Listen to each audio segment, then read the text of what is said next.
Olá pessoal, bom dia. Bom falar com vocês nesse dia, um dia especial, dia que nós comemoramos a ressurreição do Senhor Jesus, o dia da Páscoa, vivendo como nós estamos vivendo em isolamento.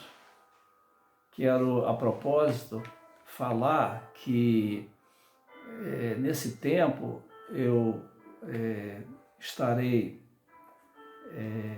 fazendo algumas mensagens e quero pedir para você acessar esse canal nas quartas, no domingo, para nós não perdermos de tudo o nosso contato, né? Quero declarar aqui, quero repetir que nós estamos com saudades de todos, de todas, mas isso vai passar e nós nos encontraremos. Falando ainda de isolamento, eu quero falar que isso é o que tem sido recomendado pela Organização Mundial da Saúde. Esse procedimento tem sido questionado por alguns, mas até onde se sabe é a medida mais apropriada. Só deve sair de casa quem realmente precisa, né? E se saindo, tomando aquelas providências necessárias. Mas como hoje é Páscoa, eu queria falar rapidinho, usando dois textos. O primeiro do apóstolo Paulo, escrevendo lá em 1 Coríntios, capítulo 15, versículo 7, falando que Cristo é a nossa Páscoa. E depois usando um texto, a propósito, falando de isolamento, quando da instituição da Páscoa propriamente dita, lá em Êxodo capítulo 12, versículos 21 a 23, que diz assim: Moisés reuniu todos os líderes de Israel e os instruiu: escolham um cabrito ou um cordeiro para cada família e sacrifiquem um animal para a Páscoa. Peguem um feixe de isopo, molhem-no numa vasilha com sangue e passem-no sobre os batentes e na viga superior da porta. Ninguém deve sair de casa antes do amanhecer. O Eterno passará para atingir o Egito. Ele não entrará na casa que tiver a porta marcada com sangue, ou seja, não permitirá que o destruidor entre naquela casa para matar. Sigam essas instruções. Elas são leis eternas para vocês e para os seus descendentes. Quando entrarem na terra que o Eterno dará a vocês, de acordo com a promessa que fez, continuem a observar todas essas coisas. E quando seus filhos perguntarem por que fazemos isto, expliquem a eles: é o sacrifício da Páscoa feito ao Eterno, que não passou pela casa dos israelitas no Egito quando o atingiu com morte. Em vez disso, ele os resgatou. Depois dessas palavras, o povo se curvou e adorou.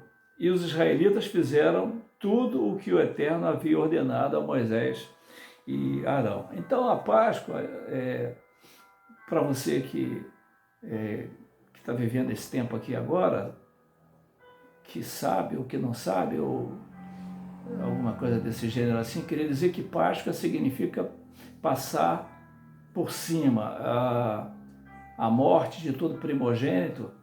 A 10ª praga que atingiu o Egito não atingiu a comunidade dos judeus, porque eles passaram o sangue nos batentes, nas vigas das portas, e por isso eles foram poupados. Ficaram isolados pelo menos uma noite, né? Foi muito, muito interessante. E a ordem era: fique em casa, e eles ficaram dentro de casa e foram poupados. Quero só fazer essa analogia, né? E dizer que dos egípcios todo primogênito todos os primogênitos foram atingidos, foram mortos. Dos judeus ninguém foi atingido, todos foram poupados por causa do sangue. De igual modo também eu queria falar que no tempo e na história de toda a humanidade, todas as pessoas que se deixam cobrir pelo sangue de Jesus, a morte eterna não os atinge, né? A morte passa por cima dos servos do Senhor Jesus, daqueles que têm os seus pecados lavados e purificados pelo Cordeiro. Jesus é o Cordeiro de Deus que tira o pecado do mundo. Quem crê no Filho tem a vida eterna. Quem ouve as minhas palavras e crê naquele que me enviou tem a vida eterna, não entrará em condenação, mas já passou da morte para a vida. Quem comete pecado é do diabo. Foi para isso que o Filho de Deus se manifestou, para desfazer as obras do diabo. Se nós andarmos na luz como Ele na luz está, nós temos comunhão uns com os outros e o sangue de Jesus Cristo, seu Filho, nos purifica de todo pecado. Se confessarmos os nossos pecados, Deus é fiel e justo para nos perdoar os pecados e nos purificar de toda injustiça. Então, assim, a sexta-feira foi uma sexta-feira da paixão, sábado foi de um marasmo sem igual, mas o domingo amanheceu, um novo dia, uma nova aurora surgiu e uma nova história iniciou-se. Assim acontece com a pessoa que se rende a Jesus, né? Então, o significado da Páscoa é esse.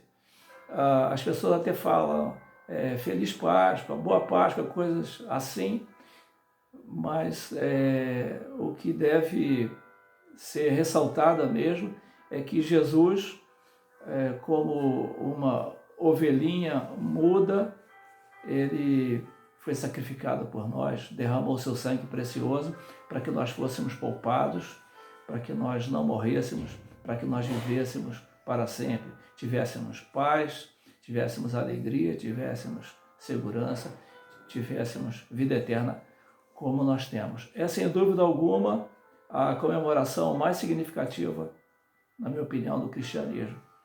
E nesse dia nós nos alegramos, porque por causa do sangue derramado naquela cruz, nós temos vida e temos em abundância. É isso, essa mensagem simples que eu queria deixar com os irmãos, né? Que Deus possa abençoar a todos que estão tendo acesso a essa mensagem, que a graça do Senhor Jesus os alcance, que o sangue de Jesus Cristo, seu Filho, de fato, nos purifique de todo o pecado.